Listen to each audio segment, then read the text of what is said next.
Enterprise Zone program. My fellow program administrator, Mandy Archer, will be presenting with me as well. And also on this meeting is our manager, Tori McGowan. He is the manager for the real estate office of the and Community Development how am I missing that right now, Mandy? Help me out. Economic Development and Community Vitality Division of DHCD. Good job. So we have a lot of new folks on today, and we're really excited about that. That means we have a good handful of new local zone administrators. I also see some folks who have been local zone administrators before who are probably on here for a refresher, and I love that. Thank you for all of you for taking the time to join us today. And so let's go ahead and jump on and get started.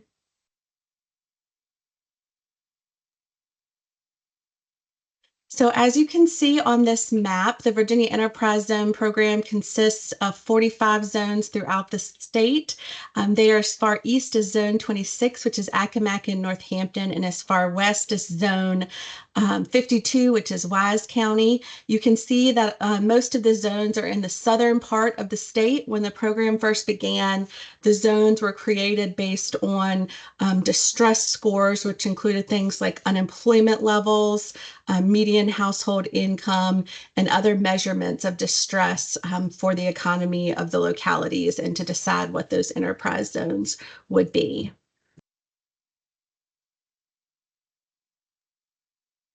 First, we want to take a look at the programmatic timeline of the program. We're going to do another look at the timeline for an LZA later on in the presentation, but this is what the programmatic timeline looks like. So starting in January, this is when you all as LZAs and Mandy and I start doing qualification determination. So we have businesses. Okay, good. Like I said, I think somebody needs to be muted.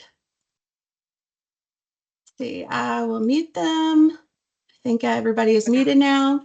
So we start doing qualification determination in January. That's when we're talking to business owners who have completed the work on their investment properties. They have received that final placed in service document. They've created those new jobs and they're interested in applying for this year's grant. We're helping them with application preparation. You all are helping them by signing those local zone administrator review forms. And what that form does is it tells them that yes, the property is confirmed to be within the boundaries of the enterprise zone. That document is an important part of their application process. And then we're holding those how to qualify webinar online, and the how to qualify workshops in person throughout the Commonwealth. We had a good handful of those this year. All of that's taking place from January to March. And then of course, everybody knows that the big due date is April 1st. That's when all grant applications are due. And that includes all of the documents that are also due and are requirements with those grant applications. So April through June, we're doing grant application reviews. That includes getting back to grantees if there's anything that's missing from their grant application, if there's something that's not correct, if they forgot to sign something or provide something, we reach out to them and we give them 2 weeks to get back to us, and we help them get through the process so that we can be sure that their grant can get approved. And so those grants they get reviewed by us twice. Each grant gets reviewed twice. And then we send all of the information over to the fiscal department. And then on June 30th, around that time, the funds are dispersed to the grantees. July 15th, annual reports are due from the local zone administrators. Those are the annual reports about your specific locality. September 30th, renewal applications are due from local zone administrators. Those renewal applications are necessary in order to continue having your zone if your zone is about to expire. In October, we have to submit the state annual report to the General Assembly members. We take those local zone reports and we aggregate the data and the information from those zone reports and put them together to make a more comprehensive statewide report. We take all the data and information that we have in our system from the grant submissions and pull together charts and narrative information about the grants as summary for the General Assembly. And very often they use that information when they talk about our budget appropriation for the upcoming year. November 1st, boundary and incentive amendment applications are due from local zone administrators. That's something that we'll talk about later in the presentation. Although they're due November 1st, that's something that you would want to work on for months before that because it is a longer process that you have to carry out at the local level. And then December, of course, is the end of the calendar year, and our program's a little bit different because we run on calendar year. So the end of the grant year, that means that the placed in service documents received in 2024 and jobs created in 2024 will be eligible for the following grant year, which is grant year 2024. Of course, that's this grant year, and April 1st due date is for that grant year 2024. Let's move on. We're going to talk about all of those things more in depth in the presentation. So there are three main parts as your role as an LZA. They are to educate, build relationships, and marketing. And one important thing I would like to share with you all, especially for the new LZAs, is that Mandy and I have both been in this position for several years now at the state level. But before that, we both were local zone administrators. I worked for a locality. Mandy worked for an SBDC as the local zone administrator for the localities there. So it's interesting. It also gives a different perspective that we have, having been in your shoes and knowing what it's like to be an LZA. And I would like to think and hope that we've made some good changes that have helped to make the program better, but also help to make it more efficient and effective for LZAs on your end when you're doing your job in your role as an LZA. So in thinking about these three things, education, building relationships, and marketing, we're going to move on to the next slide. So who are you educating? Who are you building relationships with? And who are you marketing? So of course, your local government, even if you are an LZA that's part of local government, maybe you're the director of economic development, maybe you are part of the economic development program, educating the rest of the local government staff is really important because you're not the only one that touches the program. You're going to be working with your building officials. You're going to be working with possibly your planning folks as well. And so you want to educate them about the program so that you can share that information with them and you all can be beneficial to each other when it comes to the program. Of course, you're also going to be educating your local town council, your board of supervisors about the program, because obviously those taxpayer dollars are going into the program and they want to know what those dollars are going towards in terms of your local incentives that you're offering. You're going to be educating your local IDA, your EDA, and your planning district commission. You're also building relationships with all of those people and helping to market the program. You want to reach out to your current and your prospective business owners to educate them on the program, to build relationships with them so that they can come and talk to you in the future if they're interested in further development after they receive their grant. Maybe 5 years later they come to you and say that they're creating more jobs and they want to talk to you about incentives then. We have real estate agents on this list. They could be a great benefit to you as well. If you share that enterprise zone information with them, when they have a client that's looking for commercial property, they can share the incentive information, both local and state incentives, with the prospective client that they have. So that's a really good stakeholder that you want to educate and build relationships with and market to. Also, obviously, the general public, you're going to be educating and building relationships with them and marketing to them, and the business organizations. So things like your Chamber of Commerce, your local Main Street group. You want to reach out to all of those organizations. Presenting at your local chamber meeting or a Main Street meeting is a great way to get the word out about your enterprise zone program in your locality and to reach directly out to the businesses that could be affected positively by receiving enterprise zone incentives both at the local and the state level. So let's talk a little bit about those marketing strategies. So one really effective, important marketing strategy is testimonials. So what exactly is a testimonial? It's a statement from a customer about how a product or service has benefited them. And one thing I like to remind people is that you can use a testimonial many times and in many ways. You can post it on your website. You can use it in advertising for brochures. You can use it in presentations. And I have a little note here with that blue arrow that testimonials with pictures are even more effective. People like to see the faces of real people and connect that testimonial or that quote with the face of a person. And once sometimes, in a locality, they might recognize the person. And if they recognize that person who's giving a testimonial about the program, then they're more likely to apply for the program themselves. When I was in LZA, I found that often business owners would kind of think, oh, this program is too hard for me to deal with, or I'm probably not going to receive the grant money anyway, so I'm not going to go through the trouble of applying for it. And so I really tried to use testimonials to show them that their friend down the block on Main Street has also gotten many grants in the past and that they could have the opportunity to do the same. One important thing to remember when you're utilizing the testimonials is to make those testimonials as diverse as possible. You want to have both types of grants, both your recipients of job creation grants and recipients of your real property investment grants.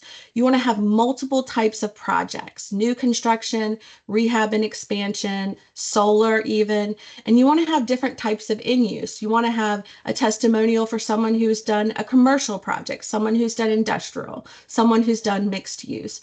All of that will help them to see how diverse the program itself is and how that could be helpful to them. And then, of course, you want to have diverse perspectives of diverse different people in the community too, so that everybody feels included and feels like that they can also receive the grants, of course.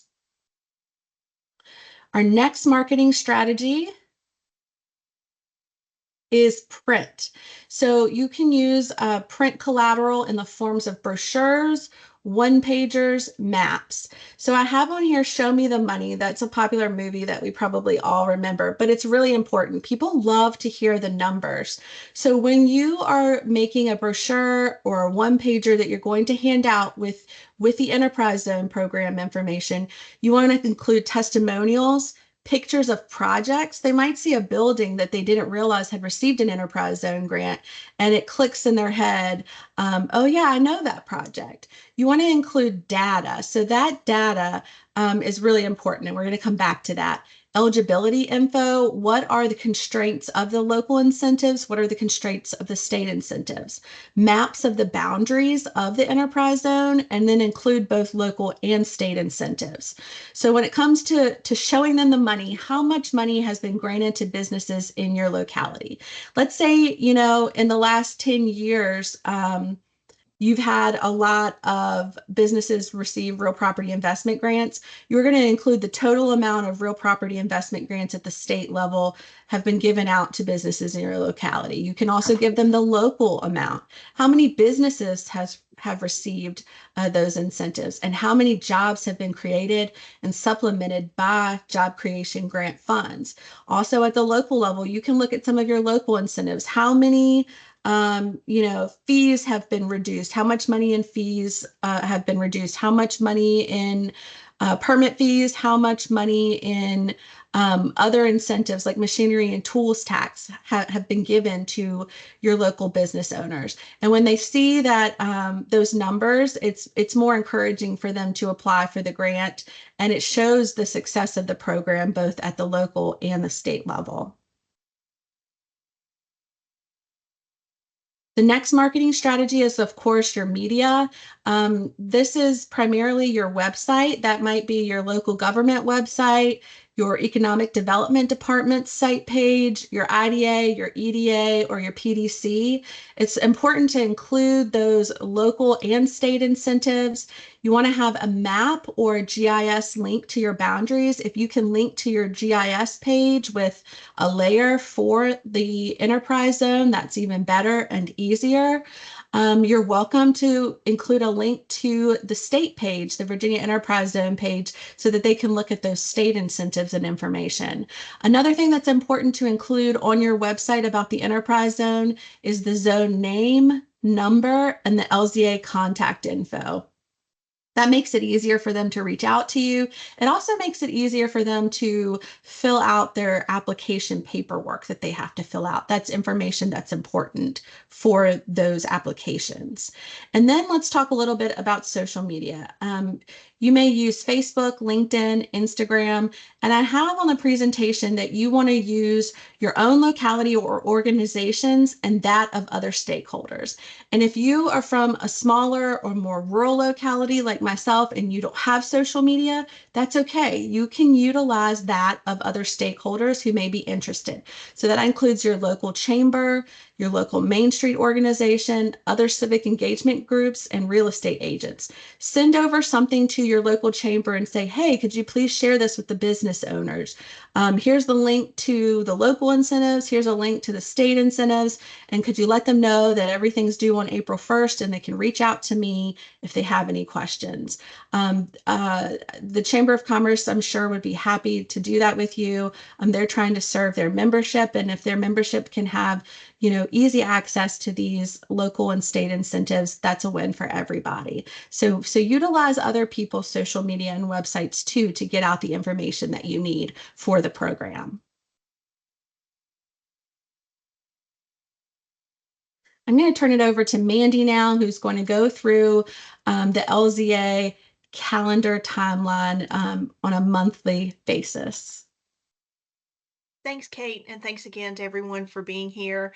And so I am, like Kate said, I'm just going to go through some of those monthly items that some have hard deadline dates and others are goals or suggestions of things to maybe be working on during that month in your role as an LZA. And like Kate said, both of us have been there. We understand you all wear many, many hats. And so we do want to just make sure you all know that you can reach out to us with questions or other information all throughout the year. So just starting out in January is a timeline. That's, of course, the big month of January 1st or sometimes the 2nd. But right in that very beginning of January, the Virginia Enterprise Zone application portal is going to open up to accept applications. And then throughout the month of January, we host in-person how to qualify uh, workshops in addition to having a webinar. That webinar, in case you don't know, is on our website. And so you can find that along with the presentation for how to qualify if you have anyone that's still looking for that information. So what we ask you to do as LZAs is to share that how to qualify workshop information with businesses. You may utilize your Chamber of Commerce, Main Street organization, your own list, maybe your building department, anyone that may have access to businesses that could qualify. We do encourage you all. We'd love to see you guys attend at least one of the how to qualify workshops, either in person or via the webinar.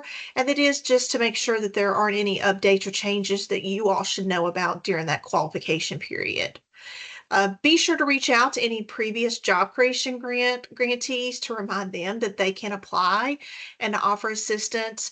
We have done that, but having you as your local person reach out can be another step or another role of assistance to get more interest in the program. And then, of course, just provide that technical assistance to grantees. Sorry, let me get to the right one. All right, switching over to February and March. Of course, we're in February and we've had the goal to have a training. And so we're doing this LZA 101 training for a lot of new faces or some of those folks that are joining us just as a refresher, and we thank you. So during the month of February and March, it's a good reminder just to send out reminder emails to grantees or potential grantees with due dates and the application submission link. We do not know all those people in your area and your communities, and so having you assist in getting that information out is very important. You are responsible for all or signing the local zone administrator reviews for everyone that submits an application, because we do ask you to check and make sure that address is located within the enterprise zone in your locality. So that is one of the forms that's required to be submitted and uploaded with every application. Continue to provide technical assistance to grantees, and of course, try to attend the LZA training such as today. And then during the month of March, we plan to have a renewal training for the localities that will be up for renewal. So if your locality is not required to renew this year, you of course would not have to attend that training. You're welcome to, but it is geared towards everyone who is up for renewal during that calendar year. And we will notify you individually of that. Moving on into April and May, it seems like forever from now, but it'll be here before we know it. And so, of course, April 1st is that grant application submission due date, making sure that everyone that you've spoken with has their application in, because late applications either cannot be accepted or will only be accepted based off of if there's additional funds to be distributed. This is where, while we get to more into the applications, into the review process, and we will by May 15th make sure that if there are any deficiencies associated with that grant application, that our grantees are notified of that. And then they will have time to respond to us from that. So just make sure that if you get questions, you're assisting grantees with any of those deficiencies identified. Or sometimes we'll have a question, we may reach out and ask for some clarification on a building permit, a place in service documentation, or anything else. And so we ask that you help us through that process as well. And then in May, we are going to move into the local zone annual report training. And so that does have changes. We do work on trying to make that more efficient each year. So be sure to attend that. And if you're not able to attend, then of course, watch that recording afterwards. Moving into June and July, so July 15th is the deadline for local annual report submission. Every locality and every zone is required to submit an annual report as part of their requirements of keeping their designated zone. So complete your annual report. I did put in here, or we did put in here, to meet with DHCD staff if you're considering a boundary or incentive amendment during the current year. So get your annual report in. When you're working on the annual report, you may find that you want to make some changes for various reasons. And so if you're even considering it, you may want to go ahead and reach out to us to get a meeting set up so we can discuss the process. And then we will have, in late July, we'll schedule another training session for a topic to be determined. So August and September, in August, we will have amendment training. And then in September, we will repeat that renewal training as well, because there are some hard deadlines associated with both of those applications coming up in the late fall, which we'll go over in just a moment. So we want to make sure that we are providing that training to you. So during August and September, you would, of course, want to be working on the renewal application if your locality is going to be required to submit that, and also working on your amendment application, if applicable, if you're working on making some type of update. And so how do you decide if you're going to do that? You're going to want to review your local incentives and zone boundaries for their effectiveness, and is the program having its intended impact? If not, then that's where you would want to take a look at some type of boundary amendment and see if you want to do that during this time period. Just as a reminder, I'm going to go into these due dates for that. So the amendments are due November 1st, but as long as they are submitted and approved during this calendar year, then they'll be retroactive to January 1st. So that would be if you submit it on time in 2025, those updates for those boundary amendments, along with any incentive amendments, could be retroactive till January of 2025. So looking at the end of the year, I hope It takes us a long time to get there, but it probably will be here before we know it in October, November, and December. We do have a hard deadline for the October 1st, and that's for any of the localities that will be renewing this year.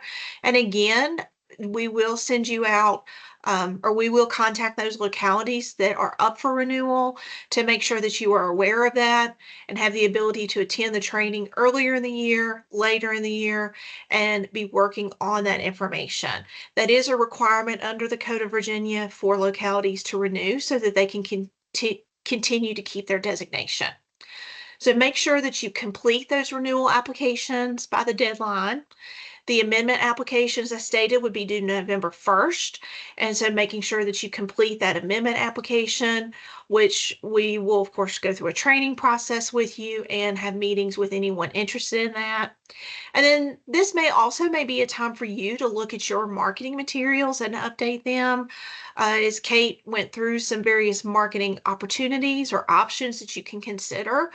We also do have a one-page sheet that if you don't have anything in your locality and you want to utilize that, you can. It has, we update that once a year. And so it has information about what has really what she had said. So it's got information about the state incentives, some statistics, some data, and then a place for you to also put your local incentives, contact information.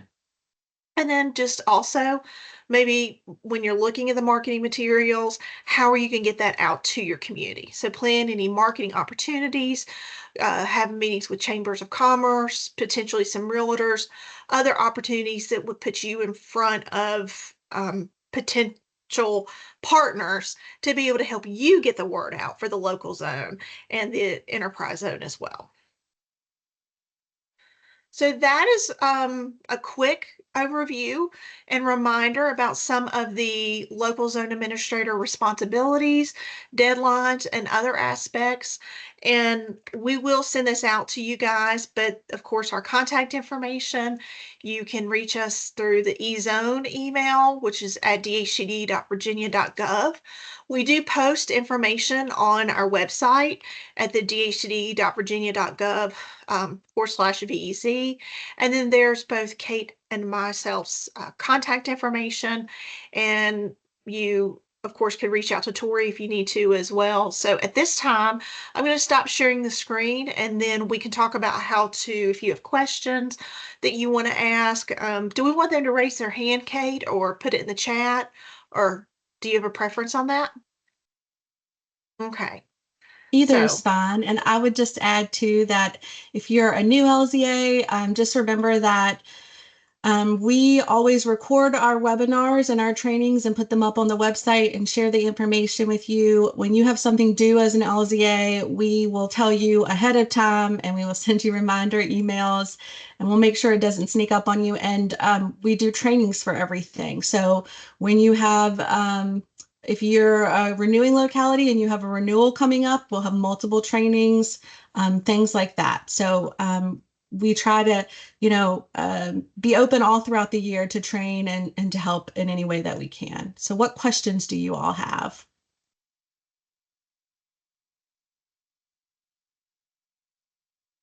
and I say feel free to raise your hand or unmute or put them in the chat if you have those. Hi, this is Greg from Waynesboro, and I'm sorry I'm driving. And I just got an email from a capital improvement grant application, someone who's filling out the application, and I have not tried to find the answer myself. But his question was, where is the form that we need to sign in the application? Where do they find it? The LZA form or for them to sign? Yeah, for us, for the LZA to sign. Right. It's going to be on our submission site, and I'm actually going to pull that up right now and drop a link to it in the chat. And that's where they can find all the forms. And it's also the same site where they will use the link to actually apply for the grant too. So I'm going to drop that in the chat right now. Okay, great. Thank you. You're welcome. Also, that link has all of the manuals, the job creation grant manual, the real property investment grant manual, and the CPA manual as well. And right, since I'm already in the chat, I'm going to go ahead and pull up our Enterprise Zone page and drop the link to that in the chat so you can save it easily. And that also has all of the documents and information, but it also has your information regarding these webinars and the videos. And this next link is the actual local zone administrators page. This is specifically for you all, and that's where most of the videos are. So you have 3 links there that should be helpful to you. What other questions are there?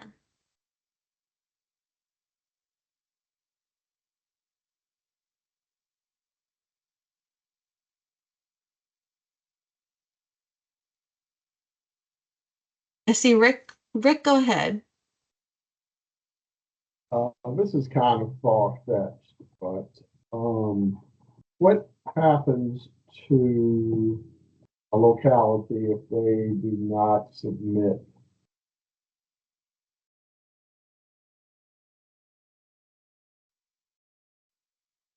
I lost you for a second, Rick. You stopped at submit. Yeah, what happens if the annual report, the local annual report is not submitted? So about a week after annual reports are due, we start sending out emails to encourage the local zone administrator to get their annual report in. And we kind of stay on them until we get it in. And if we don't get it in, then and technically the locality would be out of compliance, and the locality would not be able to receive funds from DHCD. So not just the Enterprise Zone program, but other programs too. So that includes like CDBG and IRF and things like that. Has that happened in Virginia? Yes, it has. All right, thank you. Uh-huh.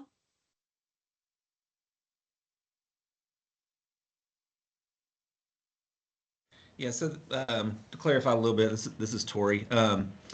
This is all in code. The Code of Virginia requires that, 1, the localities submit the annual reports, and that 2, that we then submit our annual report to the General Assembly by October 1st. And so that's why we have those deadlines of July 15th, so we can get that information and put it all together in time for us to make our required reporting to the General Assembly. So that's why we kind of stay on that, and we do have that, kind of claw back, I guess, make it out, the locality is out of compliance with our other programs if for some reason you don't submit those reports. Thanks.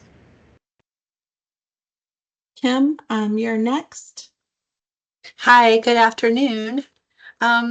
We submitted a renewal for both of our localities on September 30th. Will it say in the portal that renewal was accepted? I don't Yes. remember getting confirmation that we were accepted to be renewed. Yeah, you should receive the confirmation in the portal, but we also send out an email with a written letter signed by the governor's office and Okay. scanned as an attachment. And that usually goes out to the local zone administrators and the chief officer in your locality, so your mayor or your help me, Mandy, your mayor or your Or county board of administrator. supervisors and county Yeah. administrator. Yeah. Right, so it was probably county administrator and city manager maybe. Those are the people Right. that is there any way to get copies of that from you all? Or Sure, copies of and- those letters? Yeah, definitely. And you should have been included on those letters, Kim. So, but if you weren't, I'm sorry about that. And we'll definitely That's okay. go back and make sure that we send you copies of those. All right, great, thank you. Yeah. I'll make a note of it. Thanks.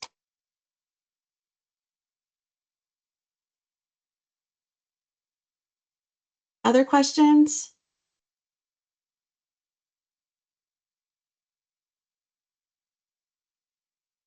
All right, I'm not seeing any other questions. You know that if you have any other questions, feel free to send us an email or give us a phone call. We're happy to assist in any way that we can. And we really look forward to working with the new local zone administrators. And of course, we look forward to working with our our current local zone administrators who we've been working with. I didn't want to call y'all old local zone administrators, but we enjoy the work that we do. We're thankful for the work you do at the local level for the Enterprise Zone program, and we look forward to a great year and a great grant year coming up. So if you have grant questions, reach out to us. We'll be there, and we hope you have a great day. Thank you. Thanks, Thanks, Mandy. everybody. Thanks, Kate. Bye, Rick. Thank you.